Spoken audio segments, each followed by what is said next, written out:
তো আজকে আমি নিয়ে এসেছি একটা super tasty healthy diet corn soup. তো চলো বানিয়ে নিই। ফার্স্টে আমি কড়াইতে তেল ইউজ করলাম, তোমরা বাটার ইউজ করতে পারো।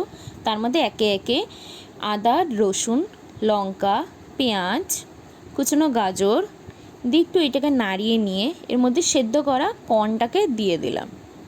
তার মধ্যে নুন আর পরিমাণ মতন জল দিয়ে আমি এটাকে সেদ্ধ করব। ফুটে যাওয়ার পর এর মধ্যে ডিমের সাদা অংশটা দিয়ে এর মধ্যে একটা বাটিতে আমি একটুখানি ময়দা গুলে নিয়েছিলাম, সেটা দিয়ে দেবো।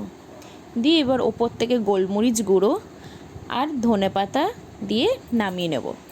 তো তোমরা এটাকে অবশ্যই বানিও, আর কেমন হয়েছে সেটা আমাকে অবশ্যই জানিও কমেন্ট করে। তো তোমরা যদি আরও এরকম রেসিপি জানতে চাও তো অবশ্যই আমার চ্যানেলটাকে ফলো করো আর আমার ইউটিউব চ্যানেলকে সাবস্ক্রাইব করো। টাটা।